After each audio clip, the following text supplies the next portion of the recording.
You're listening to the CyberWire Network, powered by N2K.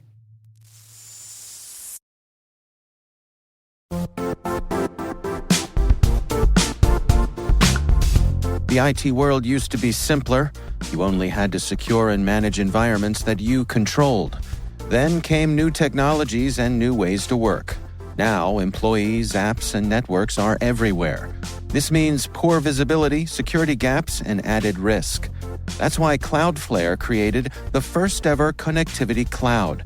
Visit cloudflare.com to protect your business everywhere you do business.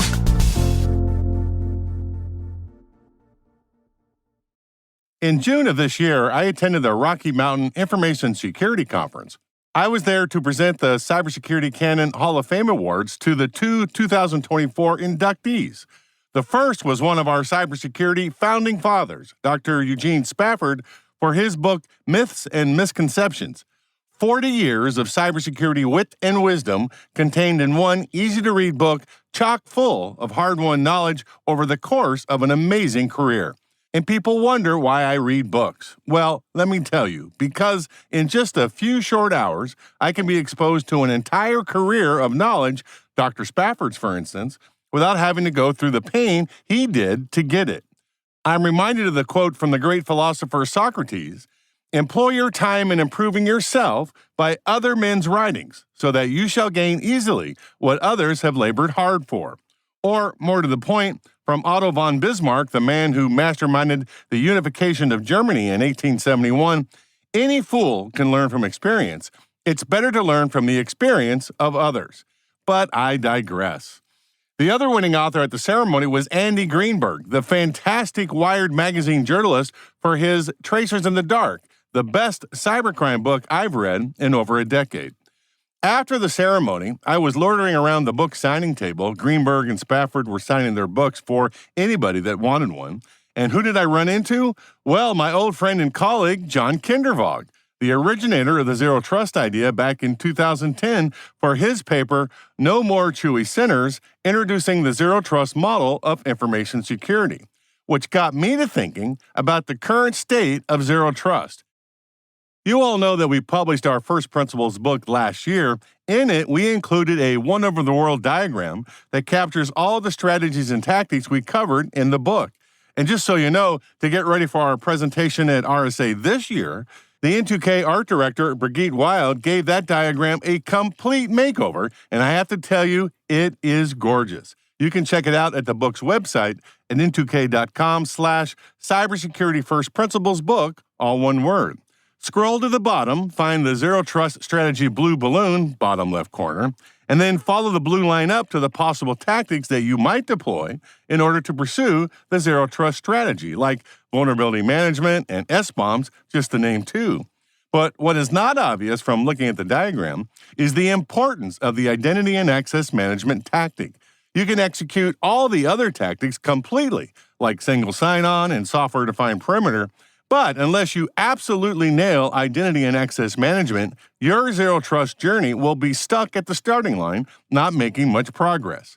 Ted Wagner is an old Army buddy of mine. We've been friends forever, and he and I worked together in 2 different organizations, not to mention that he was one of the first people I called to be a regular guest at the CyberWire hash table. He's been the CISO at SAP National Security Services for over 8 years. Here's what he had to say about the importance of identity and access management. Every time I think about identity and access management, it always makes the hair stand up on the back of my neck because it's so foundational to everything that we do. I feel my pulse quicken because I know it's so central to the things that we do in security and so critical in securing our environments, our workloads, and our networks. And that's exactly right. So with all that said, I thought it was time to take another look at identity and access management and see if we can determine the current state. So hold on to your butts. Hold on to your butts. This is going to be fun.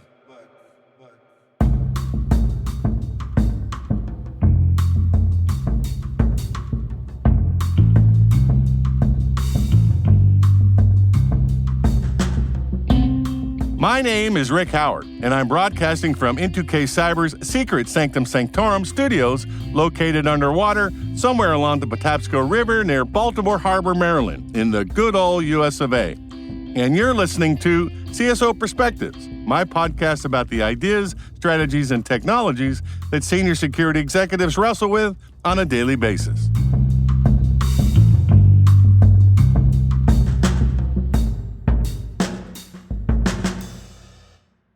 Cassio Sampaio is the Chief Product Officer for Customer Identity at Okta, an identity and access management platform, IAM, that provides secure authentication and authorization services like single sign-on, user authentication, access management, and user provisioning.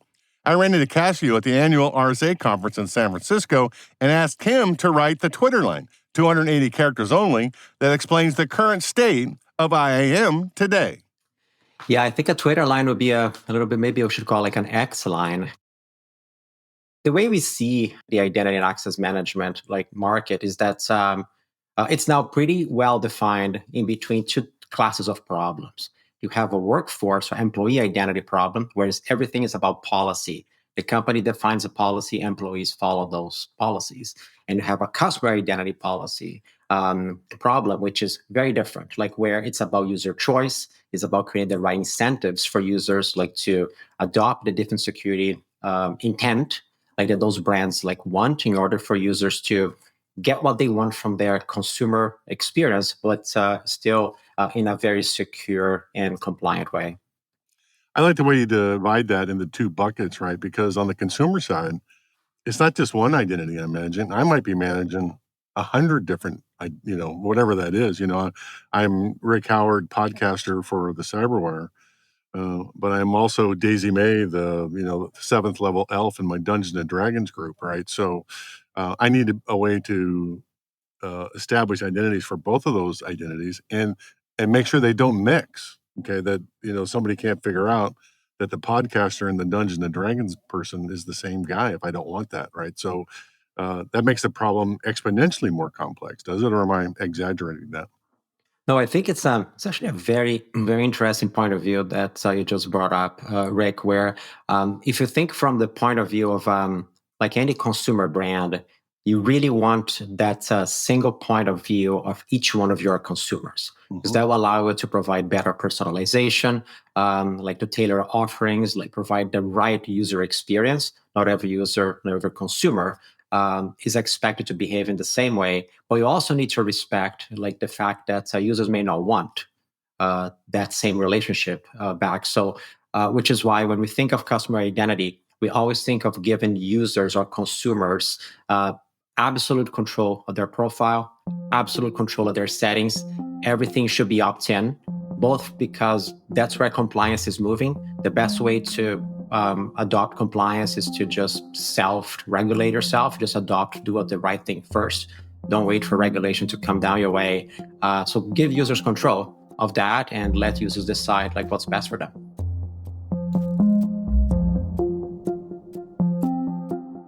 We've had quite a history of trying to figure out who that person is on the digital line. It goes all the way back to the early 1960s with the invention of the user ID and password. And it's amazing to me that still, after 60 years, it's still the dominant way to log into places. I'm reminded of the old 1982 Star Trek movie, The Wrath of Khan. I'm a bit of a Star Trek nerd, as you all might know, and I say that The Wrath of Khan is the best movie in the 13-film franchise. And I'm prepared to die on that particular nerd hill for anybody that wants to challenge me. In the movie, Captain Kirk, played by the indomitable William Shatner, breaks into another starship, the Reliant, by guessing its 5-digit password. Not 5 characters, 5 digits. Reliant's prefix number is 16309. I don't understand. You have to learn why things work on a starship. Each ship has its own combination code to prevent an enemy from doing what we're attempting. Using our console to order Reliant to lower her shield. Assuming he hasn't changed the combination, he's quite intelligent. 15 seconds, Admiral.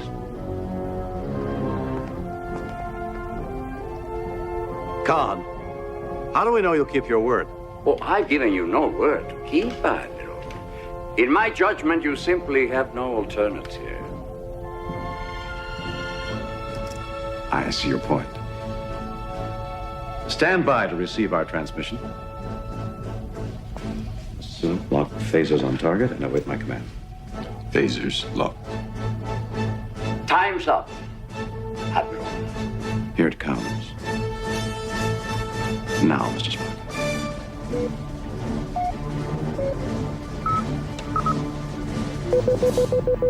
Sir, our shields are dropping. Raise them. I can't! Where's the override? The override! Fire. Fire.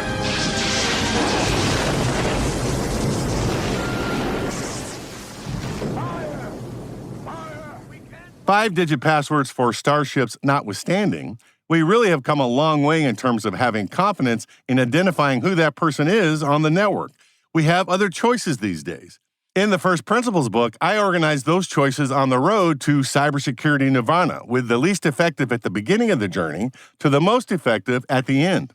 In sequence from least effective to most effective, they are email verification, SMS verification, authenticator soft tokens like the Google Authenticator app, push authentication like from Google, Apple, and others, passkey, and finally, FIDO2 hard token universal two-factor authentication systems. Actually, we published the book before passkey was really a thing, so it's not in the diagram. But if I was doing the diagram today, I would have passkey right before the hard tokens. So, like I said, we have options. But as a profession, we haven't quite made the turn. We haven't eliminated passwords yet, but you can see that we will eventually make that happen somewhere down the line on the road to cybersecurity nirvana. Here's Cassio. Let's think aspiration, right? Eradicate passwords, because we all know passwords are insecure. In the case of our fellow, like Captain Kirk, being able to exploit that in the ship, but it happens all the time, increasingly, and particularly in consumer and other customer identity apps. But I believe the technology is here now to solve this. You have a myriad of options, and it's not only about. And that's our show. Well, part of it. There's actually a whole lot more, and it's all pretty great. So here's the deal. We need your help so we can keep producing the insights that make you smarter and keep you a step ahead in the rapidly changing world of cybersecurity. If you want the full show, head on over to thecyberwire.com/pro and sign up for an account. That's thecyberwire, all one word, .com/pro. For less than $1 a day, you can help us keep the lights and the mics on and the insights flowing. Plus, you get a whole bunch of other great stuff like ad-free podcasts, exclusive content, newsletters, and personal level-up resources like practice tests. With N2K Pro, you get to help me and our team put food on the table for our families, and you also get to be smarter and more informed than any of your friends. I'd say that's a win-win. So head on over to thecyberwire.com/pro and sign up today for less than $1 a day. Now, if that's more than you can muster, that's totally fine. Shoot an email to pro@n2k.com and we'll figure something out. I'd love to see you here at N2K Pro. Here at N2K, we have a wonderful team of talented people doing insanely great things to make me and the show sound good. And I think it's only appropriate that you know who they are. I'm Liz Stokes. I'm N2K's CyberWire's associate producer. I'm Trey Hester, audio editor and sound engineer. I'm Elliot Peltzman, executive director of Sound and Vision. I'm Jennifer Iben, executive producer. I'm Brandon Karff, executive editor. I'm Simone Petrella, the president of N2K. I'm Peter Kilpie, the CEO and publisher at N2K. And I'm Rick Howard. Thanks for your support, everybody. And thanks for listening.